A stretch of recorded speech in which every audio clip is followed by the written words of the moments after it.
हाँ, देखिए, माँ सरस्वती के चरणों में नमन करता हूँ। आइए, कक्षा 11 के गणित क्लास में आप सभी शिक्षार्थियों का स्वागत है। देखें, वेन आरेख के बारे में आपको बताया जा रहा है। वेन डायग्राम, वेन आरेख क्या है, कैसे बनाते हैं, क्या है इसका रूप। समुच्चयों के बीच संबंधों का चित्रण करना वेन आरेख कहलाता है। इसका इसका प्रतिपादन अंग्रेज तर्कशास्त्री, कौन इसको दिया था? एक अंग्रेज तर्कशास्त्री थे। प्रतिपादन, वेन आरेख का प्रतिपादन अंग्रेज तर्कशास्त्री जॉन वेन 1834 से 1883 के बीच इनकी इस का प्रतिपादन ने किया था। देखिए, जॉन वेन तर्कशास्त्री ने किया था। क्या है? समुच्चयों के बीच संबंधों का चित्रण करना वेन आरेख कहलाता है।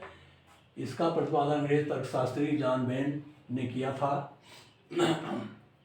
इन आरेखों में एक आयत के अंदर, देखिए कैसे बनाते हैं, देखिए संरचना दी जा रही है।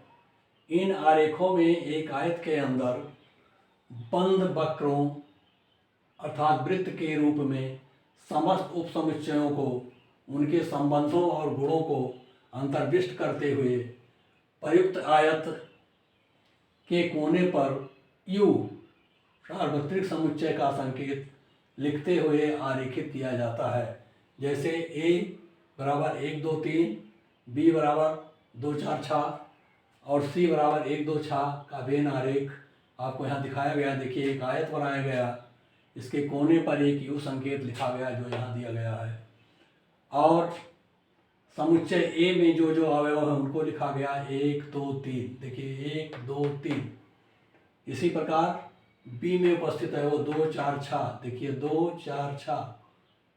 और सी में स्थित अवयव 1 2 6 1 2 6। सी में उपस्थित अवयव तीनों को दिखाया गया एक वृत्त के अंदर, और उनको जो है एक आयत के अंदर समाहित कर दिया गया।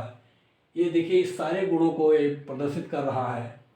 ये स्पष्ट कर रहा है कि एलिमेंट 2 जो है वो ए बी सी तीनों में सम्मिलित है। देखिए, आरेख ही तो बता रहा है, ये आरेख जो है बता रहा है कि एलिमेंट 2 अवयव 2 जो है वो तीनों समुच्चय ए बी सी का अवयव है या सर्वनिष्ठ है ये तीनों में।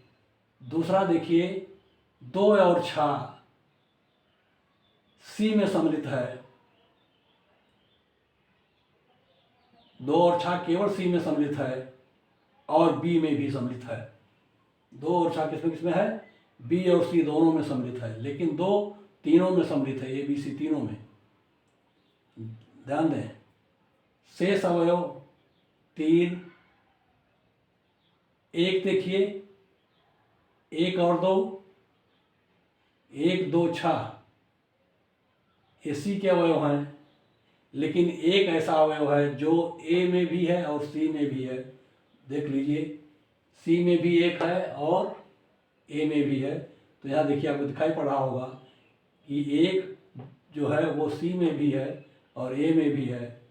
2 ए बी सी तीनों में है और 6 आपका बी और सी में है, ए में नहीं है। इस तरीके से देखिए, एक वेन आरेख बना है जो ए बी सी के तीनों समुच्चयों के गुणों के आधार पर सारी संक्रिया को आपके सामने स्पष्ट कर रहा है। और U जो है इनका एक सार्वभौमिक समुच्चय है। इस U के अंतर्गत सभी तीनों समुच्चय निहित हैं। समुच्चय संक्रियाएं, ऑपरेशन ऑफ सेट क्या होता है ये देखिए। जिस प्रकार क्या है या जिस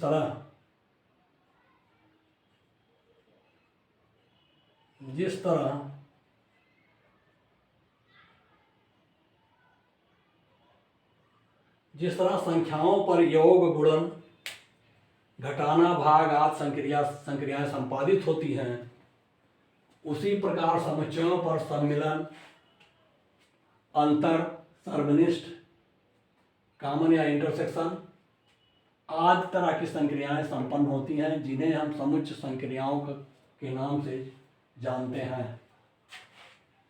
संघ है, सम्मिलन है, आपका इंटरसेक्शन है, या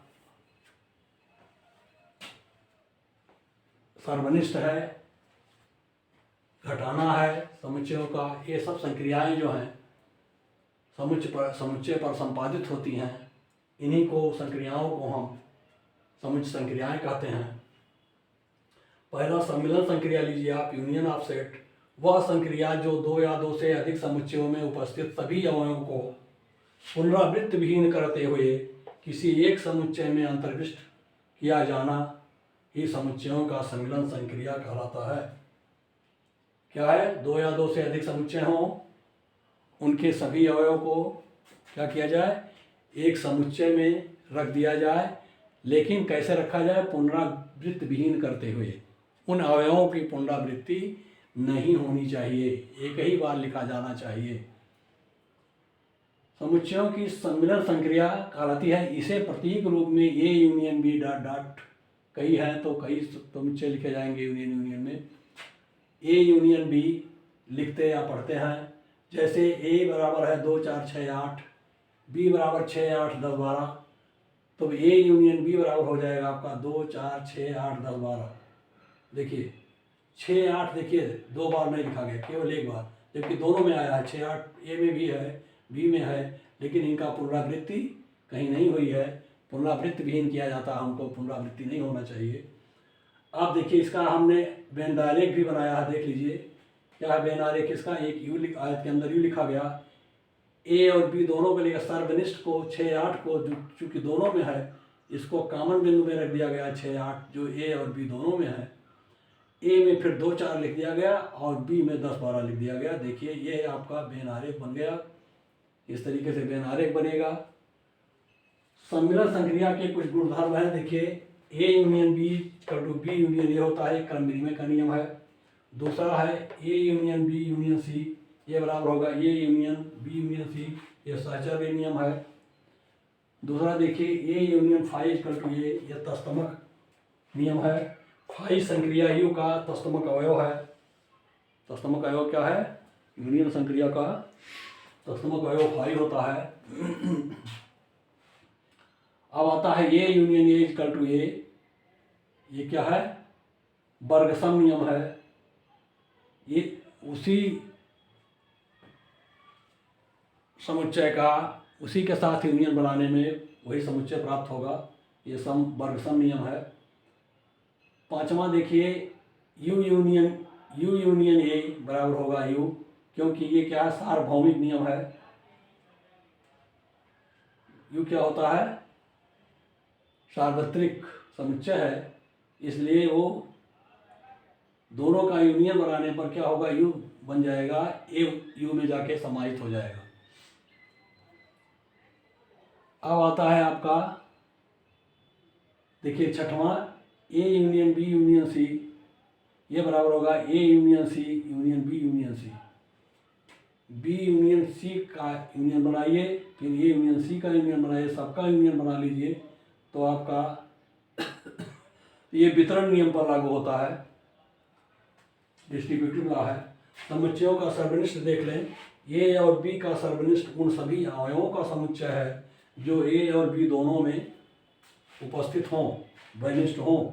इसे प्रतीक रूप में ए यूनियन बी लिखते हैं। यहाँ देखिए 6 और 8 ए और बी दोनों में उपस्थित हैं, इसलिए मैंने तीर संकेत द्वारा आपको दिखा दिया है कि ये आपका सर्वनिष्ठ है। देख लीजिए ए सर्वनिष्ठ इंटरसेक्शन बी पढ़ते हैं, इसको क्या पढ़ते हैं? ए सर्वनिष्ठ या ए इंटरसेक्शन बी पढ़ते हैं। ए इंटरसेक्शन बी बराबर होता है X such that X is element of F A and X is element of B. X दोनों में हो वही सर्वनिष्ठ में लिया जाता है। सर्वनिष्ठ का गुणधर्म जैसे आपका सम्मिलन संक्रिया का गुणधर्म है कुछ, वैसे इनमें भी गुणधर्म है। A intersection B equal to B intersection A, क्रम विनिमय का नियम है। A intersection B intersection C equal to A intersection B intersection C, सहचर्य नियम। ऐसे A intersection five equal to five, ऐसे यू इंटरसेक्शन ए बराबर ए।